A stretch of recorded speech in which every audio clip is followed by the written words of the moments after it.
ഇന്നിവിടെ pet show ആണ്. ഞങ്ങൾക്ക് പെറ്റായിട്ട് എലിഫൻ്റ് ആണുള്ളത്. അതുകൊണ്ട് ഞങ്ങൾ വീട്ടുകാരുടെ സംസാരിച്ചപ്പോൾ എസ് പറഞ്ഞുകൊണ്ട് ഞങ്ങൾ ഇന്ന് എലിഫൻറ്റിനെ കൊണ്ടുവന്നു. ആളുടെ പേര് ശേഖരൻ എന്നാണ്. അപ്പോൾ ഞങ്ങളുടെ എല്ലാവരുമായിട്ട് സെറ്റാണ്. ഇതിന്റെ പേര് പൂവനാണ്. അത് വെട്ടക്കുമ്പോൾ കഴിച്ചോളൂ, അല്ലെങ്കിൽ കഴിക്കൂല. അല്ല, ഇത്തിരി ആൾക്കാരിനെ കാണുമ്പോൾ കൊട്ടും. ഇതാണ് എന്റെ പെറ്റ്. ഇതിന്റെ വീട്ടിൽ വിളിക്കുന്ന മാംഗോന്നാ, പുറത്തും മാംഗോന്നാ. ഇത് ഇതിന്റെ സ്വഭാവം കുശുമ്പാണ്. സെക്കൻഡ് ടൈമാണ് പെറ്റ് ഷോ സ്കൂളിൽ ഓർഗനൈസ് ചെയ്യുന്നത്. സ്റ്റുഡൻസ് അവരുടെ പെറ്റ്സിനെയാണ് സ്കൂളിലേക്ക് കൊണ്ടുവരുന്നത്.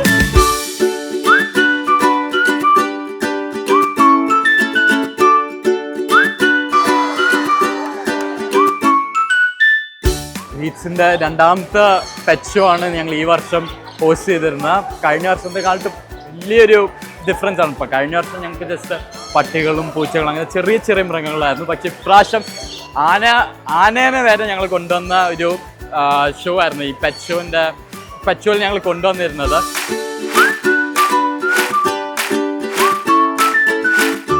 പെറ്റ്സിനെ വളർത്തുന്നതിനുള്ളൊരു ഇമ്പോർട്ടൻസ് ഹൈലൈറ്റ് ചെയ്യുക എന്നുള്ളതാണ് നമ്മൾ ഈ പ്രോഗ്രാമിലൂടെ ഉദ്ദേശിക്കുന്നത്.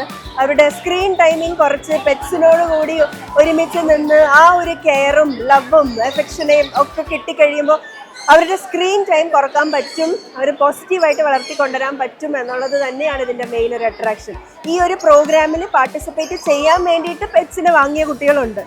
നമ്മുടെ പ്രോഗ്രാമിൻ്റെ സക്സസ് എന്ന് പറയുന്നത് തന്നെ അതാണ്. ഇതെന്നെ ഒരു പെറ്റാണ്. ഇവന്റെ പേര് ഞാൻ വിളിക്ക പേര് പറഞ്ഞ ചിങ്ങിണിയാണ്. ഇവൻ എൻ്റെ അടുത്ത് ഇണങ്ങും.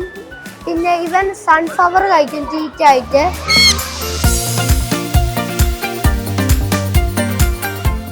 എല്ലാവരും സ്ക്രീം ചെയ്തിട്ടൊക്കെയാണ് ഓടി വരുന്നത്. ഓരോ വെറൈറ്റി അവരിത്ര ചെറുപ്പത്തിൽ തന്നെ ഇത്ര അധികം വെറൈറ്റി ഓഫ് ആനിമൽസ് ഉണ്ട്, പെറ്റ്സ് ഉണ്ട്. ഇവരെയൊക്കെ പെറ്റ് ചെയ്യാം.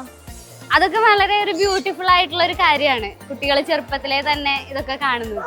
ഈ ഇവന്റ് എനിക്ക് തോന്നുന്നു കുട്ടികൾക്ക് എങ്ങനെ ഒരു പെറ്റിനോട് ബിഹേവ് ചെയ്യണം, എങ്ങനെ അവരെ ടേക്ക് കെയർ ചെയ്യണം എന്നുള്ളതിന് വളരെ ഒരു എന്താ പറയുക വളരെ ഹെൽപ്ഫുൾ ആയിട്ടുള്ള ഒരു ഇവന്റ് ആയിട്ടാണ് എനിക്ക് തോന്നുന്നത്. കുട്ടികൾ കുറച്ചുകൂടി കാമായി ഒരു പെറ്റിനെ എങ്ങനെ ട്രീറ്റ് ചെയ്യണം, അവരോട് എങ്ങനെ ബിഹേവ് ചെയ്യണം, അതൊക്കെ എന്താ പറയുക നമ്മൾ കുറച്ച് കേർട്ടസി, കുറച്ച് കൈൻഡ്നെസ്, ഇതൊക്കെ ഒന്ന് ട്രെയിൻ ചെയ്യിക്കാൻ ഇങ്ങനെയൊക്കെയുള്ള ഇവൻറ്റ്സ് വളരെ യൂസ്ഫുൾ ആണ്.